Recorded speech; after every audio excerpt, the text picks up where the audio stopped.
और ये बात करते हैं, धर्म की राजनीति करते हैं, हिंदुस्तान पाकिस्तान की बात करते हैं, मंदिर मस्जिद की। उन चीजों से अब लोग उब चुके हैं, उनको पता लग चुका है। आने वाला समय आम आदमी पार्टी का है। आम आदमी पार्टी की लोकसभा में भी सरकार बनेगी और विधानसभा में भी। कांग्रेस का पहले ही सुपड़ा साफ हो चुका है और भाजपा का भी इस इलेक्शन में हो जाएगा। ये आम आदमी पार्टी करके दिखाएगी। साथियों, इस वक्त आम आदमी पार्टी कार्यालय असंध में हमारे साथ जुड़ चुके हैं सुरेश गुप्ता जी हैं, मान जी हैं, दिलबाग सिंह लाडी हैं और गुरलाल और पवन इस वक्त हमारे साथ यहाँ पर जुड़ चुके हैं। तो हम एक एक कर यहाँ सभी के साथ सवाल जवाब होंगे और सभी पार्टियों के ऋण के कार्य के बारे में बात करेंगे। सबसे पहले जो मान साहब हैं, हम इनसे जुड़ते हैं। मान साहब, आपका बहुत बहुत स्वागत है। धन्यवाद जी, सारे देश का बहुत बहुत धन्यवाद जो मतलब आम आदमी पार्टी को हमारे को राष्ट्रीय दर्जा दिलवाया है। ये देश की बहुत बड़ी बढ़त है और इससे देश आगे बढ़ेगा। ये पार्टी सिर्फ काम करने वाली एक ही पार्टी हिंदुस्तान में आम आदमी पार्टी। ये तो कई कई करोड़ रुपए ले बैठी है। कांग्रेस बीजेपी पार्टी नहीं, राजनीतिक माफिया है ये तो।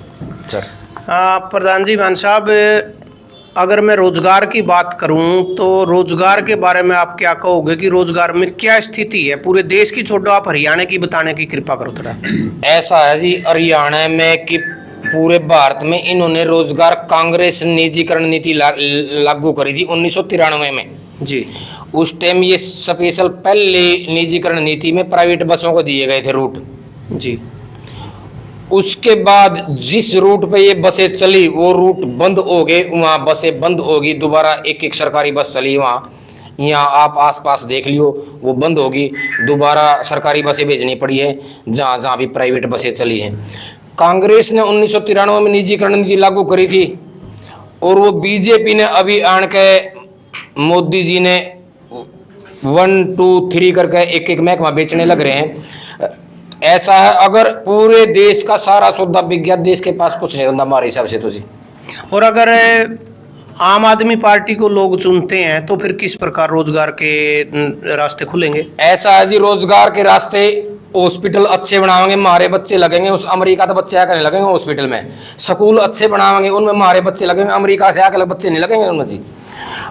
हम रोडवेज को सरकारी बनाएंगे जी, रोडवेज की व्यवस्था करेंगे हम, उसमें हमारे बच्चे लगेंगे, उनको रोजगार मिलेगा। हम राष्ट्रीयकरण कर रहे हैं, ये दोनों पार्टियां निजीकरण कर रही हैं। निजीकरण का देश को कोई फायदा नहीं, निजीकरण का इन पार्टियों को फायदा है जी। प्रधान जी, राष्ट्रीयकरण का कोई उदाहरण दीजिए जो आम आदमी पार्टी ने किया हो। राष्ट्रीयकरण दिल्ली में किया हमने जी। हॉस्पिटल हमने सरकारी हॉस्पिटल की व्यवस्था सुधारी है। हमने जी प्राइवेट बसें हटा कर दिल्ली में सरकारी बसें लागू की हैं। हमने जी बिजली में अच्छी व्यवस्था की, फ्री बिजली की किसी पार्टी ने करी हो तो बता दो आप आज तक। आप हमारी पार्टी ने शिक्षा, स्वास्थ्य, रोजगार पे काम करने वाली हिंदुस्तान की पहली पार्टी, मैं तो ये कहता हूँ पार्टी भी पहली बार बनी है। तो राजनीतिक माफिया सर जी, कांग्रेस बीजेपी, इनके खाते में कई कई हजार करोड़ पड़े हैं। अगर देश पे कोई विपदा आ जाए, कुछ नहीं खर्च कर दे। दिल्ली ये सारी चीजें फ्री करने के बाद आज घाटे में है, मुनाफे में? दिल्ली तो आज मुनाफे में जी। और किसी बीजेपी की किसी सरकार का बता दो कौन सी मुनाफा में जी। दिल्ली सरकार पे कोई कर्ज नहीं है इस टाइम। बाकी जिस राज्य में भी बीजेपी की सरकार है, जितना पहले कर्ज था 2 गुना हो गया। काम बता दो जी, क्या हुआ? आप बता दो, सारे देख क्या काम हुआ है।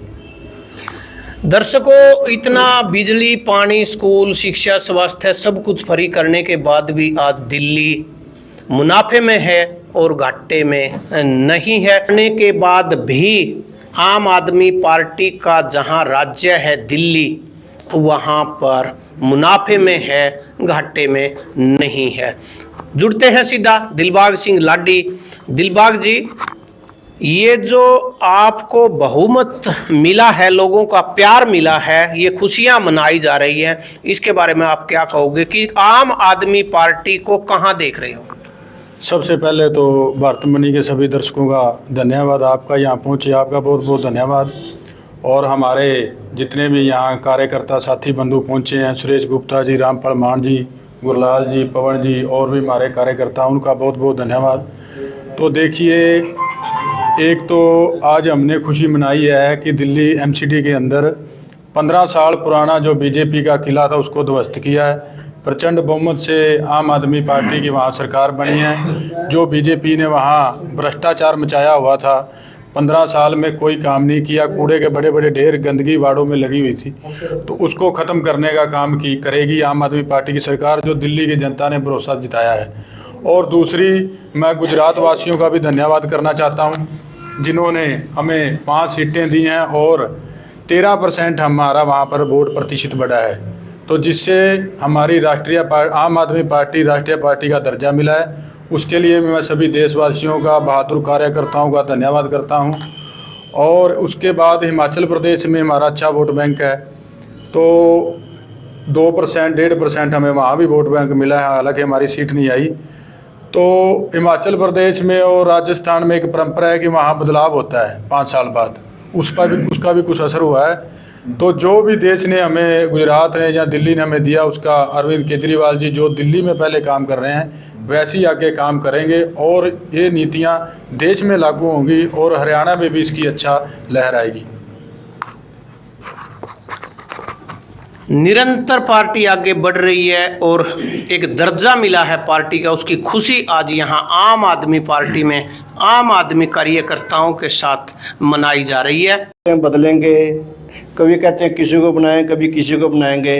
आम आदमी पार्टी का वर्कर, एक छोटा सा वर्कर भी ये बात कहता है कि अगर इनकी हिम्मत है बीजेपी में, बीजेपी ने काम किया है तो हमारे खिलाफ इलेक्शन लड़ो। अगर मनोहर लाल खट्टर की करनाल के अंदर जमानत जब्त ना हो तो गुरलाल सिंह राजनीति छोड़ देगा। अगर आज इलेक्शन करवा के देख लेंगे। आम आदमी पार्टी बहुत जोरों शोरों से काम कर रही है हरियाणा के अंदर। ये बीजेपी को गिरफ्तार है कि हम आगे आने वाला कैसे इलेक्शन लड़ेंगे, आम आदमी पार्टी के सामने कैसे खड़े होंगे। तो आम आदमी पार्टी का हर वर्कर हर वक्त तैयार है कि जिस टाइम मर्जी बीजेपी इलेक्शन करवा सकती है हरियाणा के अंदर। गुरलाल, एक चर्चा है कि हरियाणा में मुख्यमंत्री बदला जाएगा, सच झूठ का हमें मालूम नहीं, ये क्या कारण है, ये चर्चाएं क्यों चल रही हैं कि मुख्यमंत्री को ही बदलना पड़ रहा है? ये तो चक्कर ये चल रहा ना, ये जैसे भ्रष्टाचार इतना कर दिया, इनको डर सता रहा है कि आने वाला टाइम हम कैसे इलेक्शन लड़ेंगे, कैसे नहीं लड़ेंगे, उसके ऊपर थोप देंगे भाई वो लड़ेगा इलेक्शन जी। पहले इनकी ये राजनीति होगी कि उन्होंने भ्रष्टाचार किया था जी, हमने उसको बदल दिया। ये जनता का बेवकूफ़ बनाने वाला काम करते हैं, इनके पास कुछ नहीं। दिलबाग लाडी, एक बात मैं बीच में आपसे पूछना चाहूंगा कि जो ये आज बीजेपी की हालात है हरियाणा में, क्या हालात है, इसको कहां देख रहे हो बीजेपी को आप? देखिए, बीजेपी का वही हाल है जो कांग्रेस में गुटबाजी है, वैसे ही गुटबाजी बीजेपी में। आज इनके जितने भी जो भी पुराने नेता हैं सभी अपने आप को सीएम कैंडिडेट समझते हैं।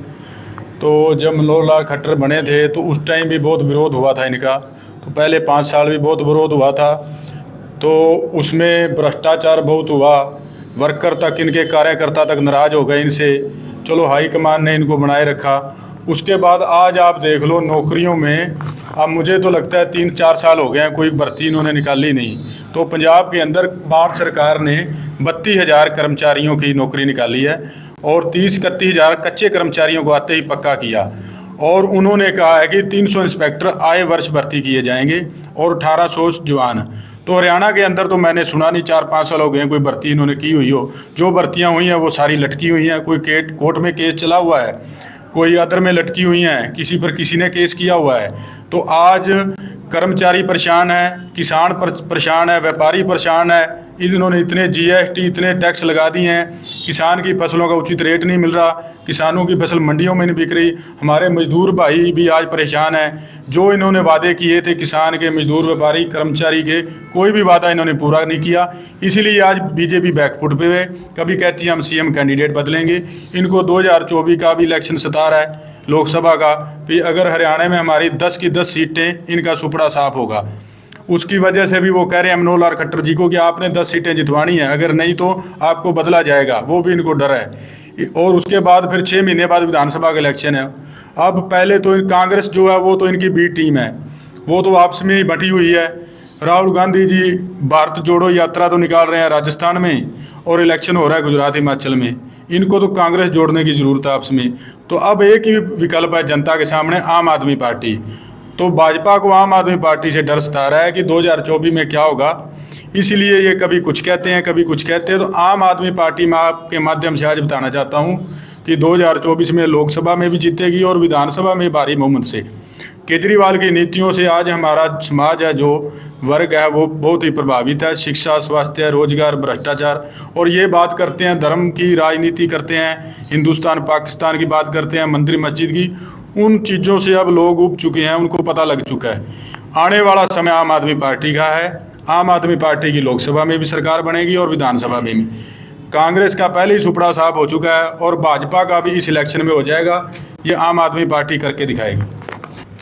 दिलबाग जी, दुष्यंत चौटाला के बारे में आप क्या कहेंगे? क्योंकि दुष्यंत चौटाला का और भाजपा का गठबंधन है, इस गठबंधन को लेकर क्या बोलोगे? 2014 में जब इलेक्शन हुआ था 19 में, तो उस टाइम जो जेजेपी थी उसने बीजेपी का विरोध किया था, इनके खिलाफ बोला था। तो उस खिलाफ बोलने से, इनका दुष्प्रचार करने के विरोध में इनको लोगों ने 10 सीटें दे दी थी। ये कहते थे हम भाजपा में बिल्कुल नहीं जाएंगे। तो 10 सीटें जीतने के बाद इन्होंने, जो भाजपा का बहुमत नहीं आया था, उनके साथ ये रल गए। और उसके बाद अब दुष्यंत चौटाला तो एक बैसाखी है, बैसाखी का सहारा लिया हुआ है सरकार ने। बैसाखी है, इसको तो किसी दिन भी बैसाखी को दूर फेंक देंगे जब भी इनका भाजपा का मतलब पूरा हो गया। और मैं तो कहता हूं कि इन्होंने, जेजेपी ने अपना पार्टी का नाम बहुत बढ़िया रखा है। ये 10 सीटें जीती, अब तो जन नायक जनता पार्टी है। और 2024 में ये जमानत जब्त पार्टी होगी। किसी हर कैंडिडेट की इनकी जमानत जब्त हो गई, ये आप देख लेना। और भाजपा ने इसको तब तक साथ रखा है जब इसकी ज़रूरत है। इसको लात मार के बाहर फेंक देंगे। ये आने वाले इलेक्शन में आप देख लेना। आने वाले इलेक्शन में पता चलेगा कि पोजीशन क्या होगी। और दुष्यंत चौटाला का सहारा लेकर आज बीजेपी आगे बढ़ रही है। अभी हमारे साथ जुड़े हैं पवन जी, हम पवन जी के साथ भी बातचीत करते हैं। पवन जी, आप बताइए, अगर हरियाणा में आम आदमी पार्टी को बहुत मत मिलता है तो किस प्रकार के काम होंगे हरियाणा में? सबसे पहले तो मैं भारतमणि के जितने भी दर्शक हैं, हमारे सबका मैं स्वागत करता हूं और आपका भी यहाँ पे पहुँचने पर स्वागत करता हूं। मान साहब जी, अपना गुरलाल जी और लाडी जी और जितने भाई आए हैं, इनका सबका स्वागत करता हूं। अब जो आपका क्वेश्चन है, सबसे पहले तो हमारा जो मुख्यमंत्री होगा आम आदमी पार्टी का, वो बेदाग होगा। उसके ऊपर कोई किसी प्रकार का भ्रष्टाचार नहीं होगा। सिर्फ अकेली एक पार्टी, आम आदमी पार्टी और केजरीवाल ये शब्द बोलते हैं कि हमारा जो मुख्यमंत्री होगा वो भ्रष्टाचार नहीं करेगा और हमारे ऊपर भी अगर कोई भ्रष्टाचार का आरोप है तो सिद्ध करो। तो एक अकेला केजरीवाल ऐसा है जो सीना ठोक के कहता है कि हम भ्रष्टाचारी को जेल में डालेंगे और हमारा कोई पार्टी वर्कर है या मंत्री है, कोई भ्रष्टाचारी नहीं होगा। पवन ने बताया कि अगर जब हमारा मुख्यमंत्री होगा तो भ्रष्टाचार हरियाणा में भी नहीं होगा और भ्रष्टाचारी को कहीं पर कोई स्थान नहीं मिलेगा। यही है आम आदमी पार्टी की पहचान, इनके द्वारा बिल्कुल बता दिया गया। तो तस्वीरों में आप देख रहे हैं, इस साइड से दूसरी साइड तक मैं आपको दिखाना चाहूंगा कि यहाँ पर आम आदमी पार्टी के कार्यालय से इस वक्त आप तस्वीरें देख रहे हैं, जहाँ खुशी मनाई जा रही है, मिठाइयाँ बांटी जा रही है, क्योंकि पार्टी का एक स्थान मिला है, पार्टी को पूरे देश में एक नाम मिला है, पहचान मिली है, वोट बैंक बढ़ा है। और ये आम आदमी पार्टी कार्यालय असंध से आप तस्वीरें देख रहे हैं। बाकी सभी समाचारों के लिए देखते रहिए भारतमणि इंडिया। जय हिंद, जय भारत।